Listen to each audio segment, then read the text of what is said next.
Welcome back to the Spa Business Mastery Podcast. And today we have Delia Taylor for our monthly Spa Marketing with Delia. Welcome, Delia. I'm glad you're here. Hello, hello. Thanks for having me again. All right. So what we're talking about today, dear spa owners, is how to jumpstart your summer marketing. Now, I know that we're just in the first week of May. But the reason why we wanted to have this particular topic and to walk you through the steps of how to jumpstart your spa marketing is because with our marketing clients, and with our coaching clients, we always recommend, and I would actually use the word recommend in bold, meaning shouty capitals. Yeah, capitals and bolded, meaning that this is really, as far as our marketing agency goes, this is how we do things. This is how we get the results we get. So we always encourage our clients to strategize their marketing at least a month ahead. Now, and that's what we're going to be doing for you today, is helping you strategize June, July, and August's marketing content so that you have a stronger, cohesive messaging going on. And what we mean by that is when you map out your marketing a month at a time, you are able to see the big picture of what you want to happen and the messaging that you want to share for that particular month, as opposed to just on the fly posting on social media or having a thought, oh, I haven't done an email for a while, I'm just going to send one out. That in particular, we call it spaghetti on the wall because you're not in that strategic thinking brain. And so you tend to not think about kind of the bigger picture of the business goals, the bigger picture of marketing. So things all tie in together so that your social media ties in with your email marketing, ties in with your website, so it all works together. Yeah. The other reason why we recommend doing your content a month ahead is it saves you from context switching. I know Delia constantly, she's like, that drives her nuts when she gets interrupted, because there's been studies done when you context switch, meaning when you go from one thing you're working on, hard left, start working on something else that needs it, you lose time kind of getting back into it. So if you're go ahead, Delia. I'd say for me anyways, I don't know about other people, but when I am working on one thing and then I have to switch or get interrupted to something else, it takes me a good 20 minutes to kind of get back into the groove of what I was doing before, because I've lost my kind of train of thought and focus, right? Yeah. So, think about that, dear spa owner. If you've been trying to, do your social media in between clients or whatever, it feels chaotic, and you just simply don't, you waste a lot of time. And when if you're feeling like you're wasting a lot of time, it's probably because you are. Well, and it's kind of almost like you're wasting time trying to save time, right? You're wasting time by not putting things maybe into more of a strategy and blocking time off to do it all. If you're going, switching, I used to do this back in my spa, I would say. And it's really difficult. I had a team, so we had, about 10 employees. And when we're context switching, we're not keeping them up to date on what's going on. They're confused. They're not able to communicate with the clients effectively because there's just maybe too much going on or not clear enough as to what's really happening. So it's all about communication, right? Yeah. And so when it comes to marketing, if our marketing communication is kind of all over the place, then of course, if we have a team, communication gets dropped. Some of the team members might not know what the promotion is or what the feature is, and it kind of starts unraveling from there. Yeah. So we've got 3 points here why you want to get your marketing strategy done ahead of time, so that you have a stronger strategic cohesiveness. So it helps saves you from context switching, which is absolute crazy making. And it keeps the business focused on the month-to-month strategy, the goal, the focus. So essentially what you're doing is we want you to get ahead so you're not behind. Yeah, absolutely. Awesome. So we've got three. We've kind of put together three main points about how to jumpstart your summer marketing. And Delia is going to take the first point. Sure. So first and foremost is you want to make sure that you have something to go off of. You don't just want to, start from scratch. You need to have a little bit of a baseline. So you want to assess your June, July, August sales goals and retail goals from previous years, last year, determine what worked, what didn't work. So that way it gives you the opportunity to be able to look into break down what worked and what didn't work, what was successful. So you want to repeat what does work. So if you had something going really, really well last year and you know that, seasonality, this is a really great time of year to bring it in the summer, do that again. If you tried certain things, Kirsten talks about the spaghetti on the wall. We often, try a whole bunch of stuff and hope that it works. Which is good. Like that's part of entrepreneurship is getting an idea and trying it. But if you make it a pattern of like monthly marketing is like just seeing what happens. Yeah, that's different. And hoping that it's throwing spaghetti at wall and hoping that something sticks. When you have when you assess your business, you have very solid information. You have your analytics, you're not just making it up in your head. So you want to repeat what works, and you either want to let go of what doesn't or tweak it. So if something was, maybe picking up a little bit, but it fell short, it had some momentum, but maybe you just need to refine it a little bit. And so again, we don't want to it's okay to try new things, but you want to make sure that you're giving it enough time to actually decide whether it's working or not. And that's what happens when we do throw, kind of things at the wall and hope that it works. We don't give it enough time to actually. Well, and for example, like with marketing, we see with our own clients. Mm-hmm. So every month, our email clients and our social media management clients, they have to submit a worksheet, and they need to, we've got a series of questions that helps us create the strategy for them. Mm-hmm. And many times they're putting things onto their worksheet that don't really make sense. Like it kind of makes sense, mm-hmm. but when we start talking about it strategically, like the actualities of it, and we see this a lot of times with contests, don't we? Mm-hmm. Like they get an idea, but let's do a social media contest. And let's partner with another business, which is a great idea. Yes. But if there's not a lot of strategy with your two businesses, like what exactly are you trying to do? Are you trying to get more followers? Is this just an awareness campaign? Mm-hmm. Are you launching something? So that's where a really good idea can start having some really big gaps. Mm-hmm. And then at the end of the month, you could be thinking, oh crap, that contest did not work at all. It's not that it didn't work. It's just that there was lots of missing pieces of the strategy that hadn't been thought through. So a lot of times when we're having the monthly strategy call with our clients, we'll start picking apart the contest to make sure that it actually works for what they're intending. And they're ready to move on. They just want to do the contest. Let's just do a contest. That sounds great. Awesome.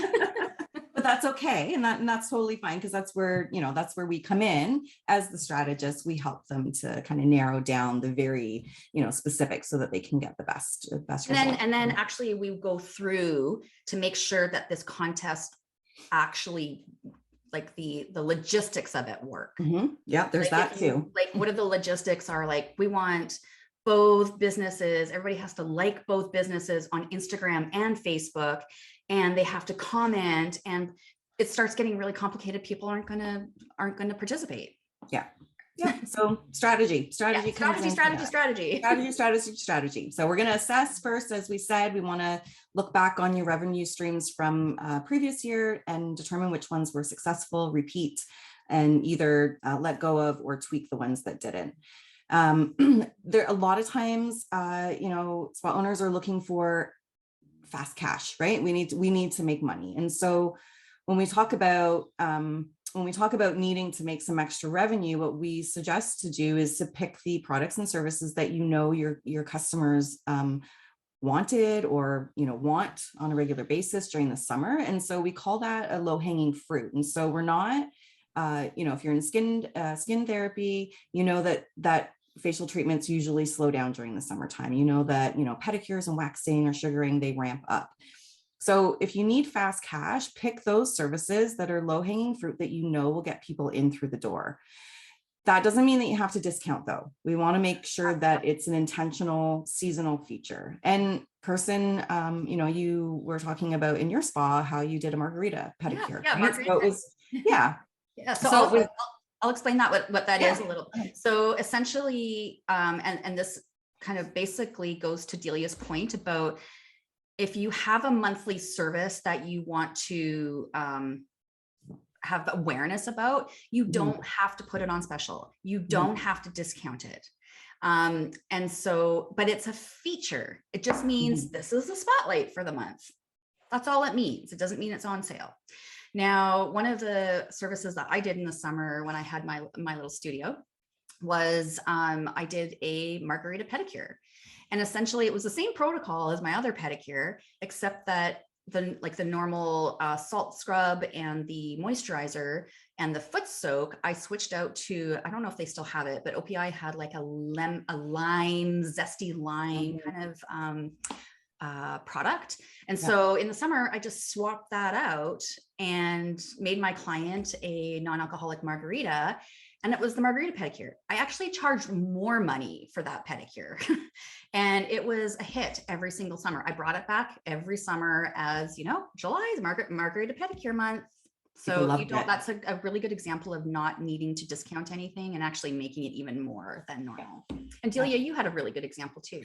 I do. And I actually just thought of another one that we did. But what I did was actually Kirsten was my coach at the time. So she helped me with this, but I came up with the name and it was called the In-Betweenie for waxing. And so I had a lot of clients who, during the summertime, they're at pools, they're on vacation. I know that I can, I was doing sugaring at the time. I know that I could sugar their bikini every 2 weeks, no problem, keep them clean and fresh for, whatever it was that they were doing. So I did an in-betweenie wax. They got 40% off the regular price if they came in every 2 weeks. They had to come in every 2 weeks. It had to be consistent. If they didn't, they paid full price. But I was increasing my visits, right? Because most people weren't coming in every 2 weeks, but I know that they needed that maintenance.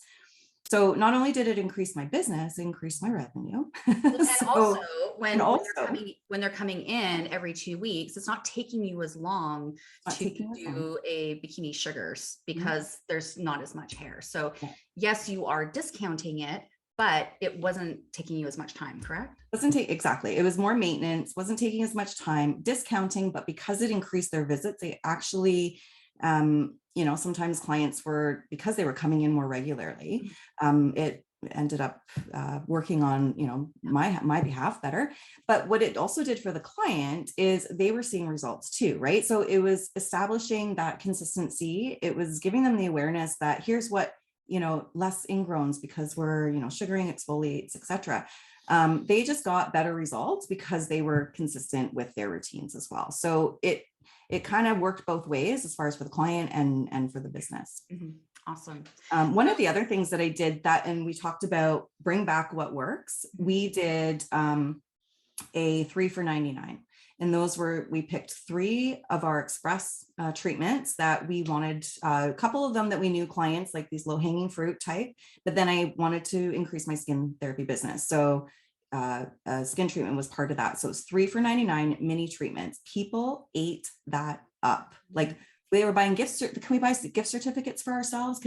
And we only had it for a temporary. It was a featured, service package, and we brought it back and, took it away, brought it back and took it away. And I'm telling you, every single time we brought it back, and then we had some other spas copying us and putting big billboards up and stuff. So so those were some great ways of increasing revenue, increasing frequency of visits, and also getting some of those services that maybe slow down a little bit in the summertime, keeping those up. So the point that we started off with was, assessing what you did last summer to see what worked, what didn't work. And we're piggybacking that with information for you in terms of when you're trying to decide what your monthly feature is. We were wanting to give you a couple of examples so that you knew kind of where to take your ideas and go from there. All right. So the first step is to assess and what happened last year, break down which revenue streams were successful, and tweak what didn't work. Now, the next step is to create your monthly strategy. Now, we would be delighted if you took a page out of our book. And what we do is we just simply use Google Docs. When we have a new social media client or email marketing client, we open up a new Google Doc and we essentially have a running tally of months of marketing. So for example, we would be, we're now working on June's content. And in this Google Doc, the client has, we're kind of nailing down, we've already nailed down because the client has already submitted their worksheet, but we're actually documenting now what the monthly feature is. We choose one service feature per month and 2 retail features per month. Now, the 2 retail features need to dovetail with the service feature. So if you've been listening to us and our marketing podcasts, you've probably been hearing consistency, consistency, consistency, consistency. This is another place where you need that consistency about what you're actually offering. So for example, if your monthly feature happens to be the, say, Margarita Pedicure, and you choose 2 retail products that is maybe like a cleanser and an exfoliant, that doesn't go. Like they're not kind of meshing together in terms of consistent messaging. So, and this is where we, if you're picking a facial for the feature treatment, we're choosing 2 skincare retail items. If it's a waxing feature, we're picking 2 waxing home care items. So that's part of that consistency in terms of strategy that we would love for you to mimic. The other piece is in terms of content is that we always have an equal balance of promotional content. So that would be, your features. So we, like for social media management, we do 2 service feature posts and 2 retail feature posts every single month. They change, but we always do 4 promotional posts a month. Then we have educational content, and that educational content is also orbiting around what our monthly feature is. So if our monthly feature is about,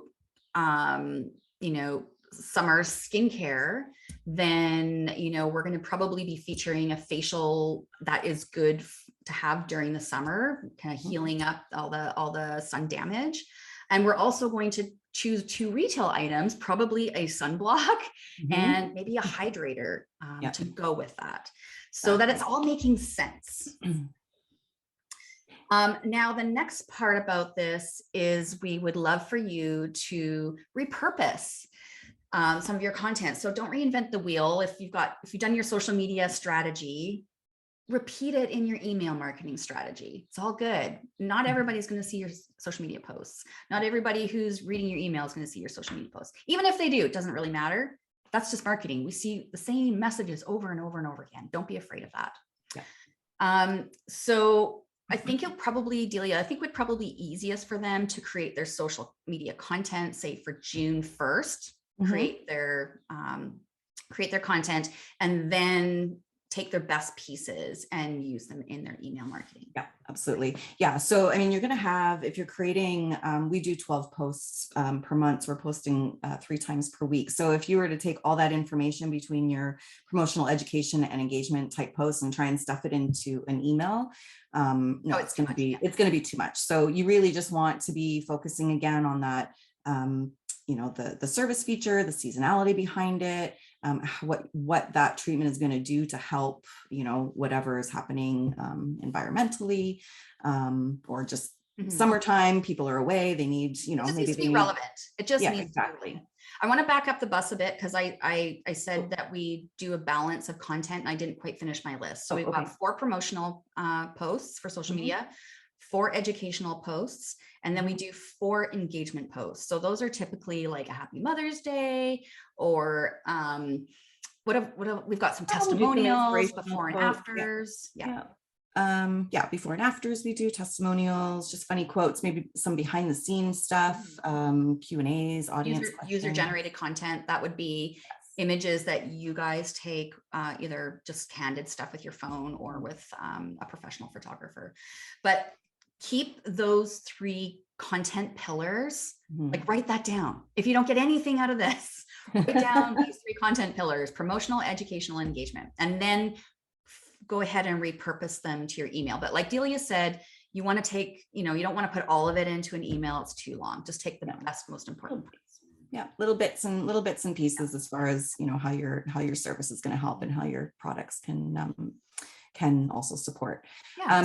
Just wanted to repeat as well, because we use the word promotional, and I don't want, again, it's the focus. So what you're promoting, it doesn't mean it has to be on sale. You can have sales, of course, but the promotional piece is selling with a call to action, right? So click the link in bio, shop, online, etc. Usually the educational and the engagement posts don't have a purchase call to action. You still want them to engage and comment and like and save and share, etc. on their social media. So when it comes to creating your monthly marketing strategy, do it on a Word doc, a Google doc, keep it simple. And then, once June is done and you've created all your June content, then you're going to just use the same document and start working on July's. The beauty of this as well is you can go back to this document and just, see what you were working on last June. And again, repeat what works, ditch or tweak what doesn't. Yeah. Now, the reason why we want you to create a strategy on a document first before you start, finding images and writing captions and hashtags, is because creating a strategy document like this keeps your marketing messaging consistent. And when you're able to repurpose that strategy across, social media, email marketing, on your website. It's all about consistency. And I know you guys know about consistency because you preach it to your clients about waxing, sugaring, skincare. In your heart of hearts and in the logical mind that when your client is consistent with their service, when they're consistent with their retail use, they get results.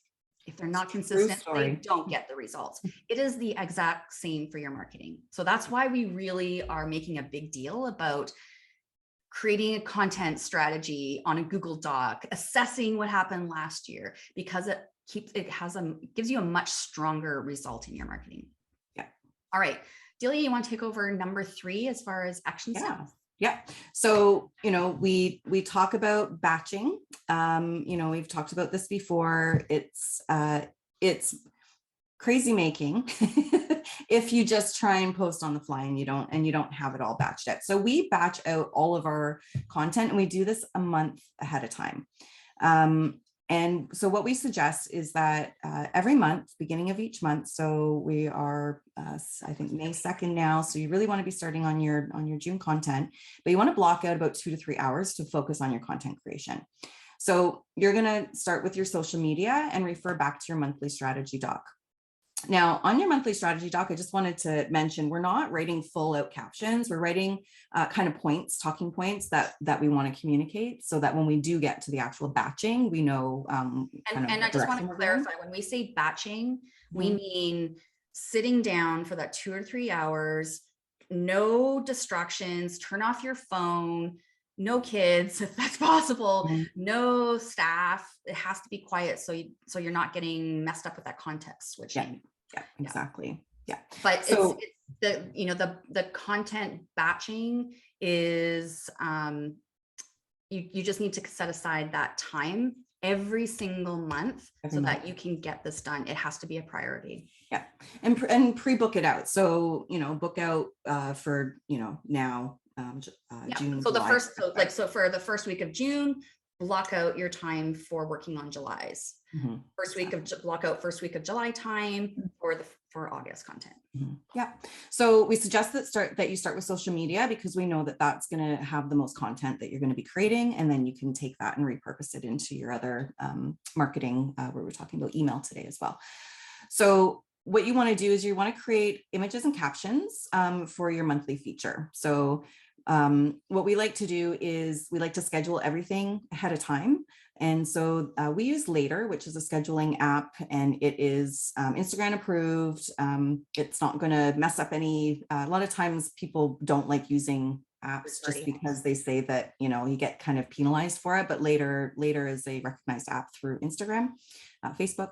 And so we like using Later the best. Gives you a nice little visual board of what your feed's going to look like. It's easy, drop and drag, and you can write great analytics. In fact, better analytics than what we're finding with Facebook these days, for sure. Yeah. So you can also use, some of you might still have the older version of Facebook, which is the Creator Studio. But with the Meta, they have now started switching everything over to the Facebook Meta Business Suite. So there's lots of scheduling and analytics and whatnot on there that you can use. We just prefer Later and just find it easier. I think, and I would like to let our listeners to, I would like to let them know why we prefer Later, is because like Facebook Meta Business Suite, where I've noticed that you guys still find it awfully glitchy. It's very glitchy. You know, if we're trying to tag products, because we've got shops integrated, sometimes the tags don't stick. Sometimes when we're popping our captions in, we'll copy, you know, from Later and put them into Facebook. Sometimes the captions double up. Sometimes it'll say post published, failed to publish. So there just seems to be all these little glitches that are so annoying, are time consuming and annoying. And, you know, we just don't have time for that. So we know what works for us. Yeah, we know what works for us. It's available to use Facebook, but if you're looking for something, we do suggest kind of path of least resistance. We like Later. It does come with some glitches, of course. It's technology, but nothing compared to what we've experienced with Facebook. Mm-hmm. So we talked about curating images and captions and scheduling on a platform. We aren't graphic designers by trade, but we are pretty good and crafty at our designs. And Canva is, if you haven't used it before, it's great for, you know, easy creation of graphics. So we like to use Canva for our image quotes, and that's just, you know, you'd have an image that just has quotes on it. We call them image quotes. There's pictures and whatnot on there, and different types of elements that you can use. Yeah. And then we also do recommend investing in one stock photography service. I find iStock, Pixie Stock is good. I find iStock good for spas specifically. I do too. And I actually quite like the quality of image, like the quality of the models, quality of the actual like digital image. Mm-hmm. You can just tell it's a more refined, sophisticated source of images. Yeah. And I'd say they're pretty good at being diverse and having, you know, all. That's a big, it drives me crazy, is just the lack of diversity in stock photography. Yeah, absolutely. In some sites, like we have used deposit photos, and like literally it's like white everybody. It's just brutal. It's so silly and not representative. So we do find iStock has better representation, and some of the private smaller stock companies are better as well. Yeah, for sure. Now, you don't want all stock photography. So you do not want boring. It looks really boring if you have all stock photography and image quotes, just saying. Well, it's not real, right? You want to keep it real, and user generated content is real content. So those are the pictures that you take either, you know, yourself with your phone. You could have a professional photographer come in and take images of, you know, you, your team, your facility, your products, etc. And user-generated content can also come from your clients, right? So if you've got clients posting, tagging, take those pictures. That's user-generated content. That's real life stories and real life results. And that's going to give you so much more clout as far as being a real business, a real, you know, focus-oriented, results-focused business that isn't stocked with stock photography. Well, and here's the thing, peeps, is that we're in the personal services industry. If you are hiding behind stock photography and image quotes, they don't know who you are. And with personal services, there needs to be a level of trust that is built digitally, visually, by reading things. That, I mean, there's lots of competition. If another spa is more transparent that way, and people can see what it's like at that facility and see the vibe that they have, and it feels good and positive, as opposed to one that just has stock photography and is pretty much all promotional, like buy now, book now. As a consumer, I would be more drawn to the one that's more real, and showing me that realness. Yeah, just, think about it. When you kind of go through your own feeds, you're likely going to be more interested in humanized type content than looking like a very polished, maybe microneedling type post or something like that, with like perfect skin, perfect everything, perfect background. There's filters all over the place, exactly, photoshopped and stuff like that. So it's really important to gather user generated content, and like I said, you can do that through a professional photographer, on your own with your team, taking before and after pictures. You need to have some clout. And I know that when I look for businesses to go into, especially a spa, because I don't work at one anymore, so I have to book my appointments now. But I want to see what it looks like inside, because if I'm going to go for a pedicure, I don't want to sit in, like, I want a certain chair. I want it to have certain features. I want to make sure that the products that they're using, like, I want to see kind of what I'm getting myself into. So you're a sophisticated spa user, and for the most part, consumers have become way more sophisticated in their wants and needs. So you got. Well, and like you said, Kirsten, I mean, the competition is great. It's very competitive. And now, because we have online, people can very easily just, nope, next Google search, nope, next, right? It's very different than what, it used to be before we had social media to influence us. Absolutely. So, yeah. All right. Okay. So those are our 3 points. I just want to wrap those up, review them. So we want you to assess last year's June, July, and August. If this is a new year for you, like you're fresh in business, you're not going to have that to go on. So, your business is really a big science experiment. You're going to have to go with things that you knew worked maybe at your other job and test it out. But for the most part, assess what happened last year. Adopt the stuff that worked, ditch or tweak the things that didn't. Number 2 is create your monthly strategy on a Work or Google Doc. So you have it just kind of big picture all in front of you. And then your next step is to actually batch out your content creation, both for social media and for email marketing. Those, we feel, for spas are the 2 main places where we recommend that you put your energy. Yeah, for sure. Okay. So, we also know that you've heard a lot of this before. If it's brand new to you, yay, we get to be first. If you've heard it before, that's okay too, because obviously it bears repeating. If you are not creating your content ahead of schedule, you are making life more difficult for yourself as a leader, and you are doing your business a disservice. Truly, you are. Okay. I know that there's all sorts of excuses that we can make. I don't have time to do batching, but you also don't have time to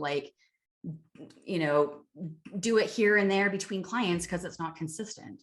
So, we really wanted to share with you that there's only kind of 3 ways you can change your marketing in your business if things aren't working for you right now, especially going into the summertime. You can either do it yourself, and that means not just looking at free content like blogs and podcasts and trying to squeeze out as much as you can, but doing a deep dive into marketing training. If you just don't understand how all of this works, pay for an online course, go through it, learn your stuff, and then you know what you know, and you're not missing things. The other because what you absolutely need, and what a lot of these courses teach you, is managing marketing expectations. That's a big one for spa owners, because a lot of you guys you're not able to connect the dots in terms of how things are working. Well, and I think I just want to say, like, a lot of times you've done it before and it doesn't work, so you just think that it's not going to work. But we know that you probably don't have all the facts there to make it work. Yeah. And you don't have all the facts in terms of strategy, but you also don't have all the facts in terms of expectations. Like, you cannot expect to do a post on social media and get bookings. Or go viral. Or go viral. That's another one. We've had clients that insist that we make them a viral post, and It doesn't work that way. No. Otherwise we'd all be viral, right? So you need training so that you can manage your marketing expectations to know what actually works. You need a stronger overall strategy, and you need to know how to compare your metrics. So you're not just thinking and feeling things work.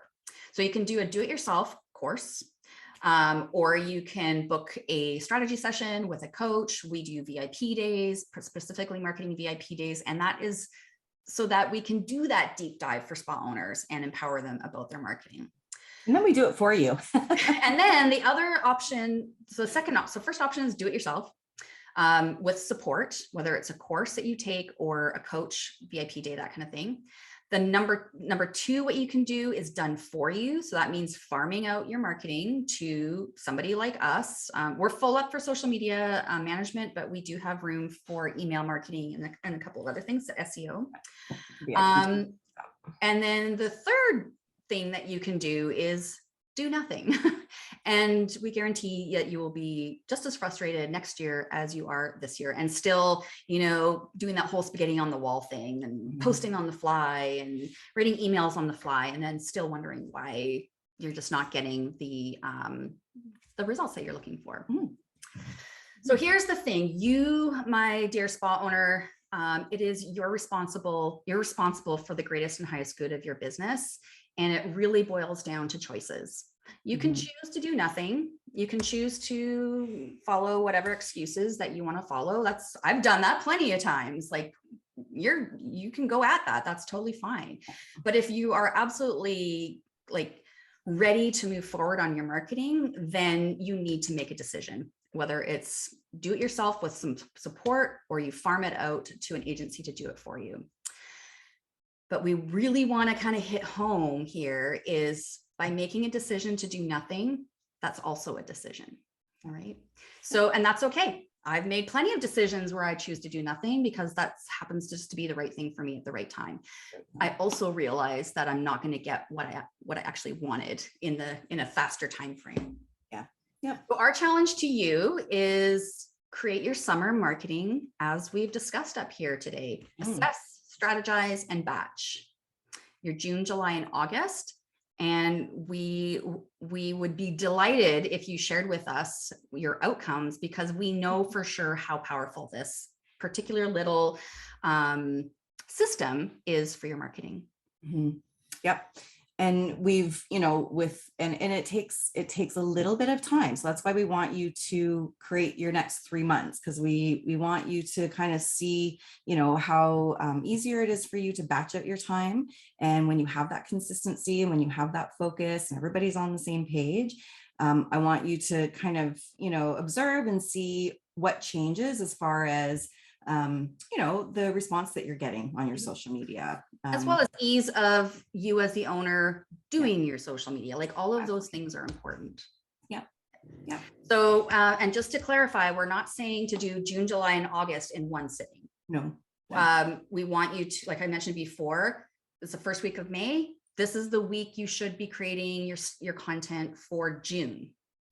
Then the first week of June, block out that time to start creating content for July. The first week of July, block out time to create content for August. Block it out. Yep. All good? Awesome. All good. That's what I did yesterday. I blocked my time out, and I actually did quite a few strategies in a day, but I do it month to month. So. I know that your whole week, the first week of every month, is all strategy. You're head down, your notifications are off, you're not returning any text messages. I know that, and sometimes I have to kind of bug you, but I always know that the first week of the month you are head down and totally focused on strategy. Yep. Strategy, content creation, all of it. So I take my first week to do all the strategy, and then the next week to do all the. But you've got how many? 6 accounts that you're doing strategy for? 7 accounts? Well, yes. 1, 2, 7, 8, 7, around there. We're full for social media, but yes, lots of strategies. For our spa owners, it's not going to take you all week long. It might take you longer the first time if you've never batched out stuff before, but we guarantee as you get better at it, it gets faster. Yeah. One other thing that I just side note that I did when I had my team is once we did get all of our marketing together, I actually had a little magic eraser calendar in my break room, and I would just put all each month, like I think we had 6 months worth of monthly features that were going up. We would work around and tweak as the months were coming. Maybe a new product came out or something like that, but we still had the focus. So the team all knew kind of what was coming up the pipeline and what to expect, and they could actually start talking to their clients about it and get them excited. Yeah, that's probably another podcast we can talk about. That's a whole other podcast. We can do all that in spa marketing. And yes, let's do that for June. Let's do in spa marketing. Good. Okay, sounds good, you guys. Tune in. Okay, we'll see you next month in June for another Spa Marketing with Delia. And then I will be here in 2 weeks talking about spa business. Thanks for joining us. Bye.